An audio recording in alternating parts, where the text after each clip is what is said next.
Hello everyone, welcome back to the Modelling Novice. Today's video is episode 8 of my fir tree hut build, and we are very much closing in on the home straight, which means it's time to start some of the scenery.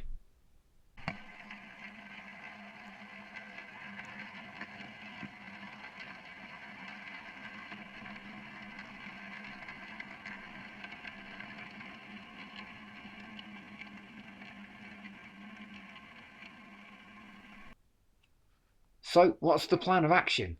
Well, first things first, I've got a few little odds and ends to get painted up.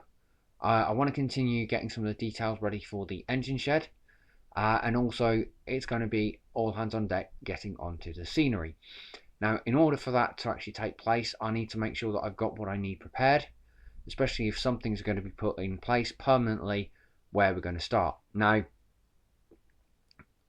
admittedly, I don't really have a concise plan exact, but I'm going to try and get bits done where I can. I want to get rid of some of the odds and ends that I've got lying around, so some of the 3D printed parts, the rock formations. I want to get those, out of the way so they're not lying around on pieces of card and getting in the way.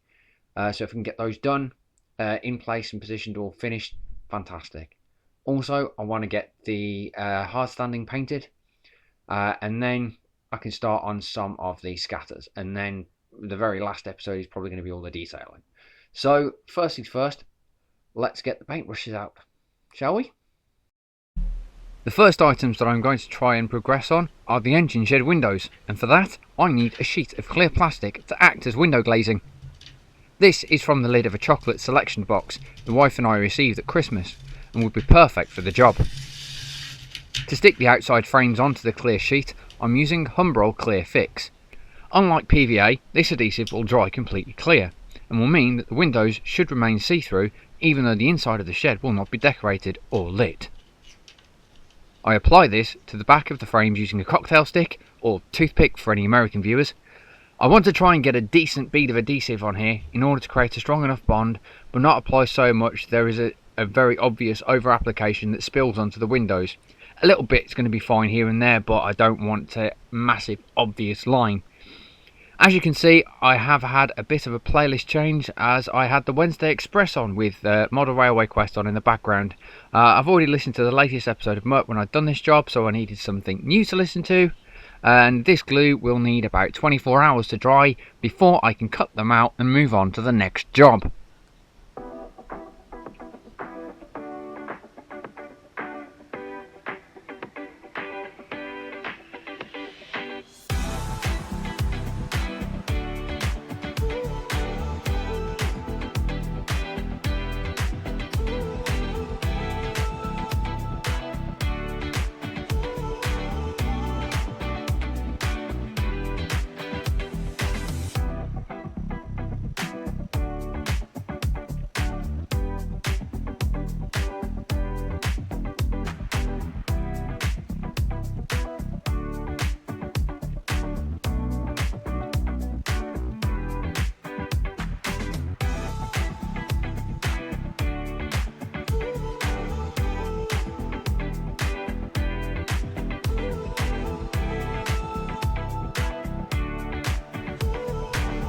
Next, I cut the large rock face down to size with a junior hacksaw.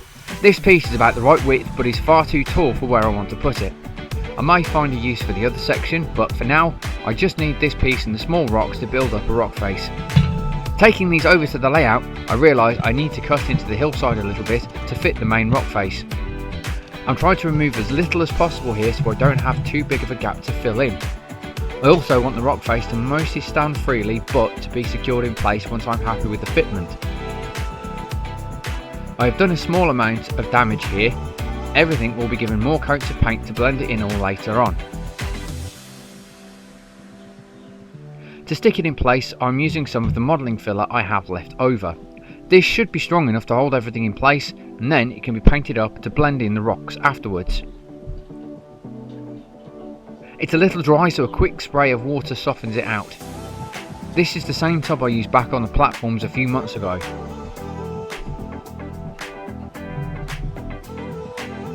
Now that the filler is nice and tacky again, I generously apply filler to the bottom edge and rear of the main rock face.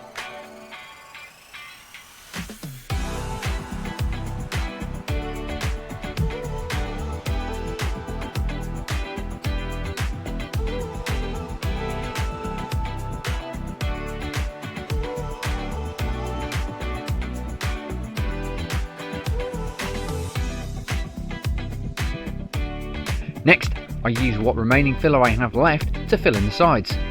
At this point I realised I had yet again made the mistake I have made many times so far this series. Once more, I've run out of the materials I need to finish a task.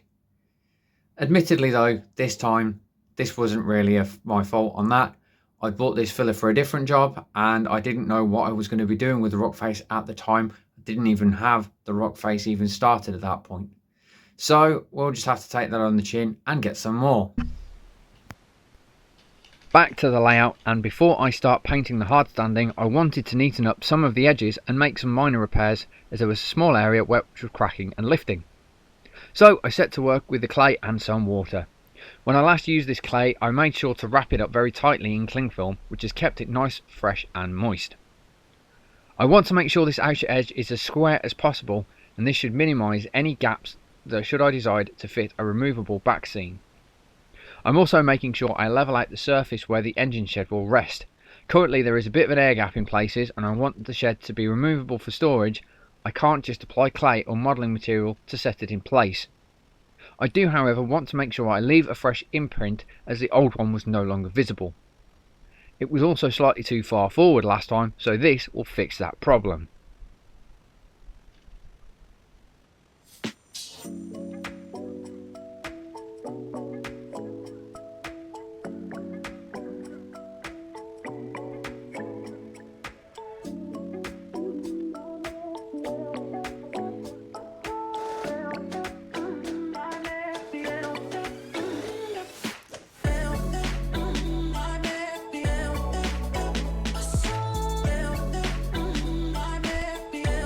A couple of days later and I have more filler and I can go back to finishing off assembling the rock face.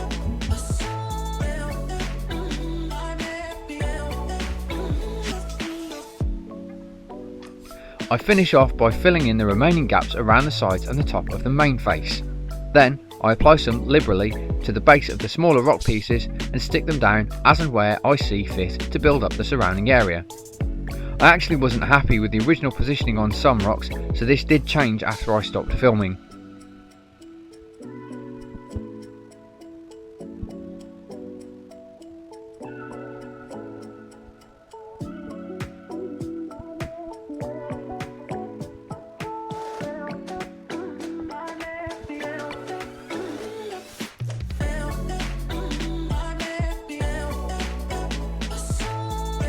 Now I move on to my favourite parts of the hobby, painting. I mixed up a pale grey stone colour out of the artist acrylic that I have and apply this as a base coat to the hard standing.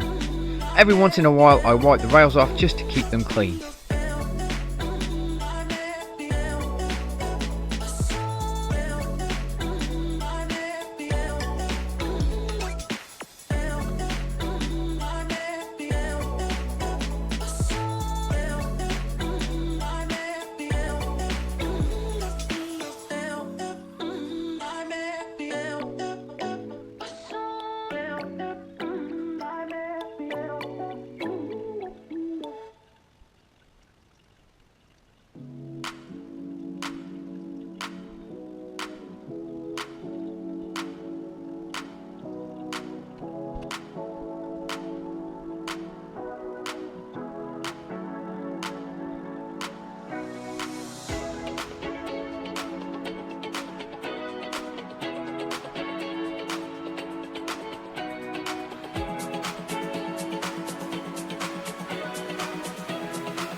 I did make a small mistake by mixing a second batch slightly lighter, however, as this will be heavily covered with other layers and a weathering coat, it shouldn't be too noticeable once the shed is in place. Then I can move on to some of the 3D printed detail parts that I have acquired. Firstly, the edging stones for the engine shed roof get a coat of terracotta brown.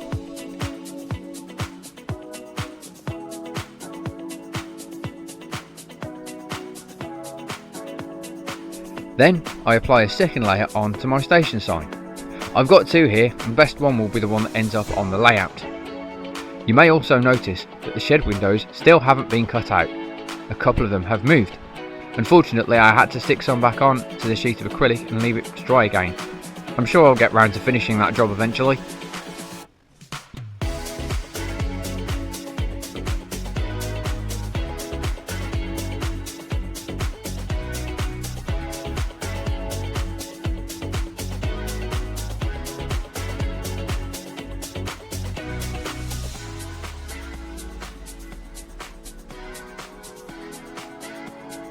Next up, I give the shed doors a coat of brown and these two wooden skewers a coat of black. The skewers will act as downpipes for the drains on the engine shed.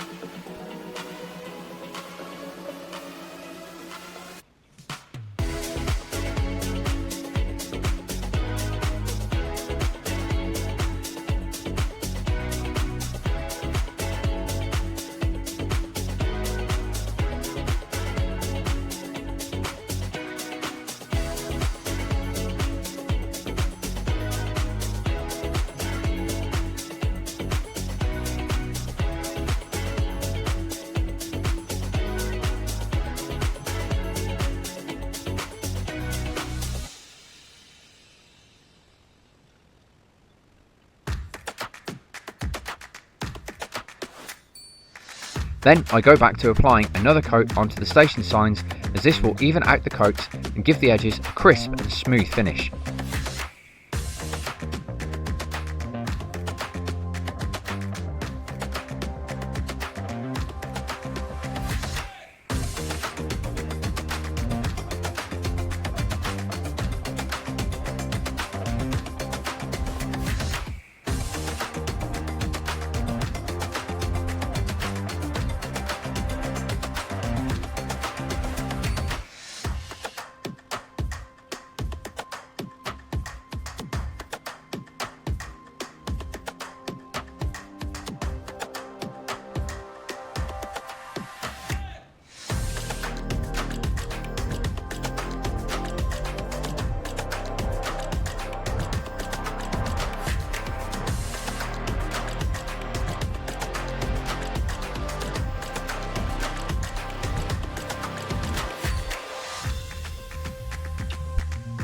The next things to get painted are my accessories from Bunter's Yard, a couple of litter bins and quarter pallets, and Iron Horse Railways, some oil barrels and a diesel fuel tank.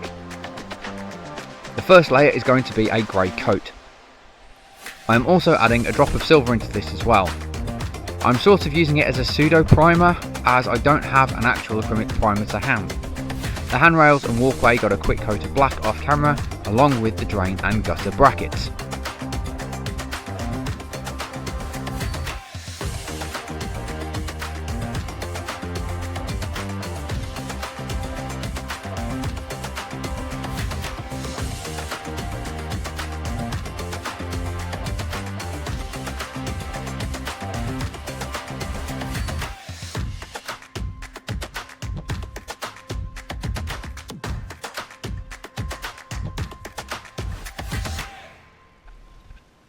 With the base colour on the tank dry, I brush on some rust colour, going in streaks from the bottom up.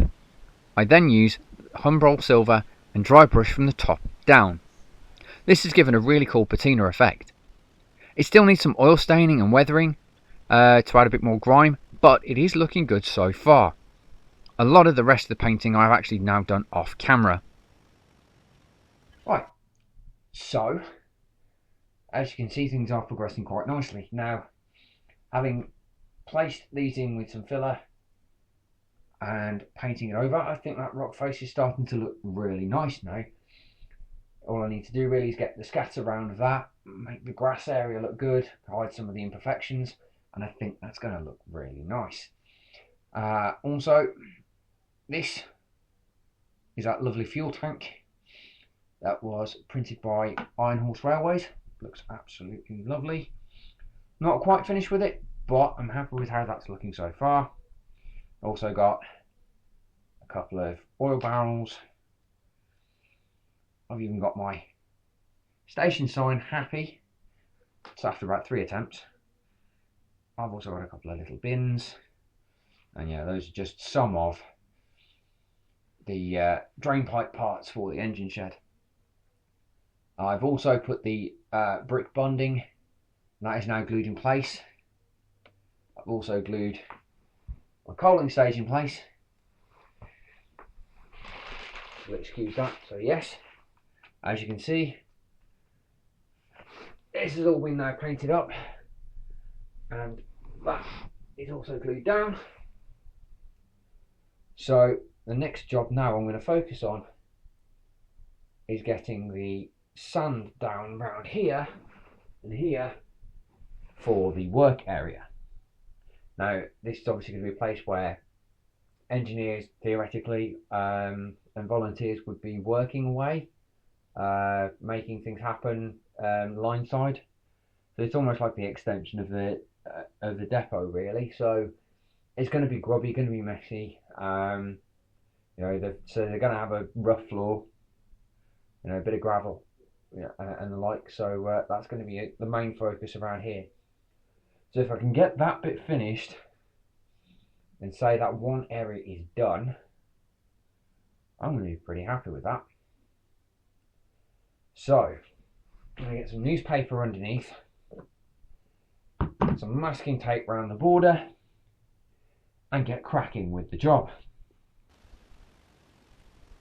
The first area to get some sand is going to be around the fuel tank. As this is closed off, I can just jump straight into this section. I apologise for being in the way of the shot a bit here. I should have prepared a better position for the camera. The sand I'm using is actually builder's sand, which was surplus left over from a cement bag my dad and I used to make some building repairs last year, so it was free and saves it going to waste. This has just been sieved out to get rid of any lumps or clumps and been left to dry out on top of a radiator. I start by applying a good layer of PVA on the flat ground and spread it out with a large paintbrush. I then use an old but finer brush for the edges. This will give the initial layer of sand a good base to stick to. Once some sifted builder's sand has been poured on, I spread it out to give a roughly even surface. This is applied quite thickly, and only the base layer is currently stuck, so I use the old watered down PVA trick to set the rest of the sand in place. Note how I have not put glue on the inside of the brick bunding. I don't want any sand to be stuck in here, so the tank has a good flat surface to sit on.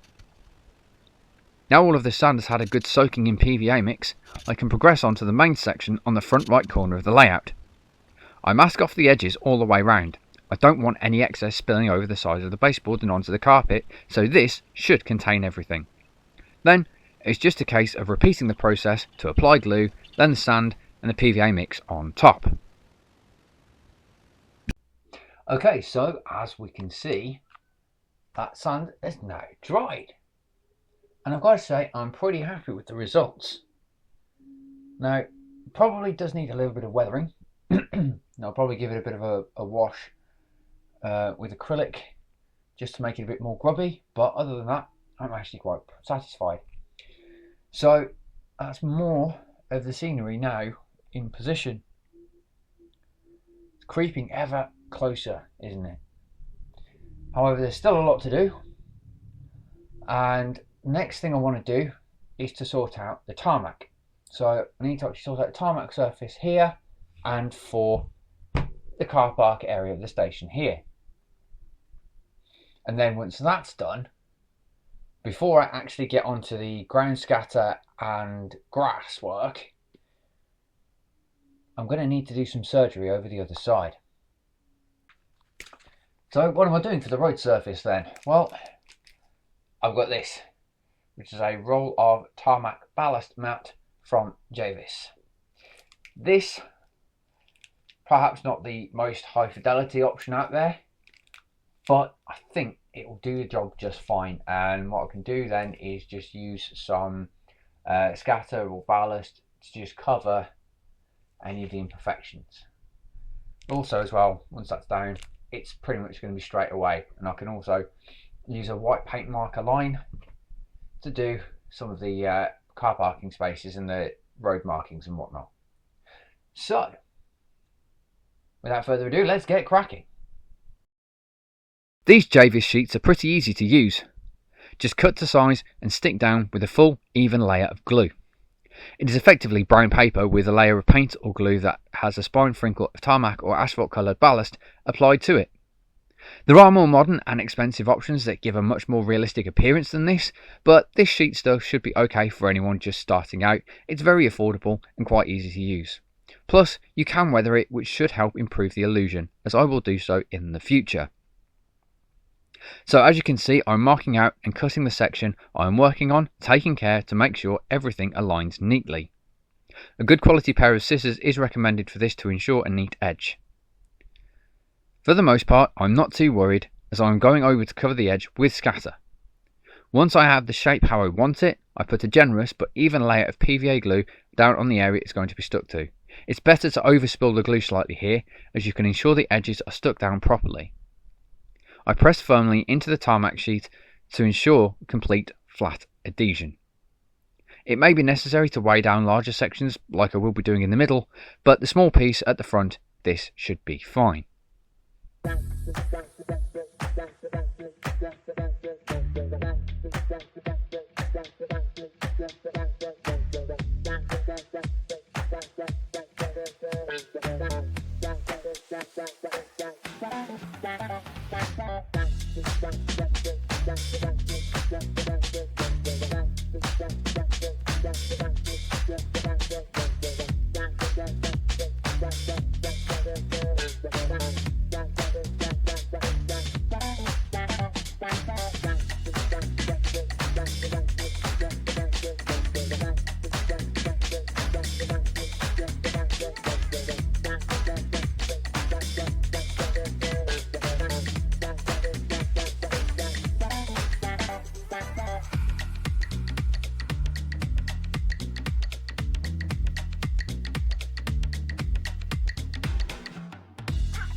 Once all the tarmac sheet is down, I turn my attention to applying acrylic wash over the sand and to the hard standing, to give a really grimy weathered look. The wash is simply 1 part cheap artist acrylic paint, black of course, to about 15 parts water. This is a lower ratio of paint than most recommended washes, but that's just down to the fact that the artist acrylic paint that I am using is quite thick and well pigmented compared to other modelling acrylics, which are usually a bit thinner out of the bottle. My next job is to start filling out some of the gaps. My coaling stage, which is now glued down at the end of the goods platform, needs a more appropriate ground cover around it. So I'm going to use a bit of track ballast. I apply a generous layer of PVA glue where I need it, before adding a sprinkling of ballast over the top. I make sure I have full coverage before creating something of an even surface, finally sealing in with PVA mix, as used several times before.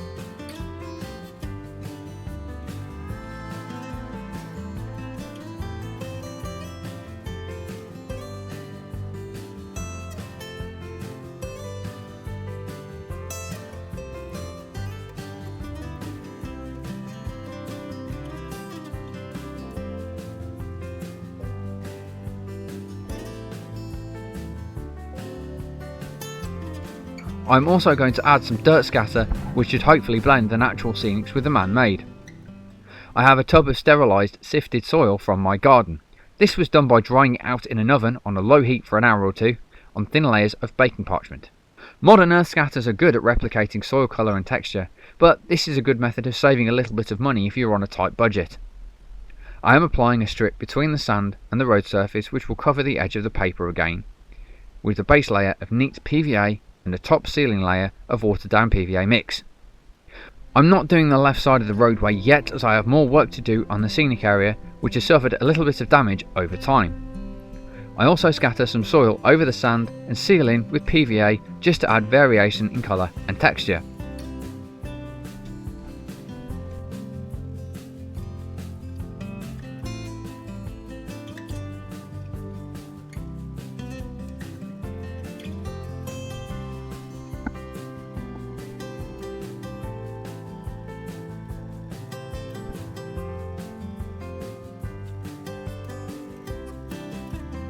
Finally, I add a bit of the soil around the small hill in the middle of the layout between the good siding and the loop near the shed. I will move on to the rest of the layout eventually, but for now I'm just concentrating on this small area. I'm adding a border here that fills the gaps along the edges of the ballast, as the grass scatter will be a lot thinner and the ground will be more likely to show up through it in this area. Further up the hill it's going to be a lot thicker and you're probably not going to see it, so I'm not going to bother applying it there. Oh, I think that's a good place to leave this for now. There were a couple of things that I didn't mention or did off camera. Firstly, I used a bit of sand and ballast around the tarmac sheets. This will get painted to better disguise it in to the road surface before I paint the road markings and car park lines. The diesel tank has also been acrylic washed and glued in place. I've also used the acrylic wash to add staining marks to where the locomotives would be standing or serviced. My innate ability to go off on a tangent means that I still haven't finished the shed detailing, so that's going to come in a future episode. I also need to do some repairs to the landscape on the left hand side. It's been crushed a few times and the paper mache has torn, so I'm going to need to reinforce that before I do any more scenic work over on that side of the layout. As this video draws to a close, I hope you have enjoyed it, and please consider giving it a thumbs up and subscribing to the channel. It is all highly appreciated. Perhaps even leave a comment too if you like. I've been rather enjoying having a few comments of late. So all that is left for me to say is that if you're a fellow newcomer, I hope I've inspired you to have a go, and if you are an experienced modeller, I hope you've had a good laugh at my expense. Bye for now, thanks for watching.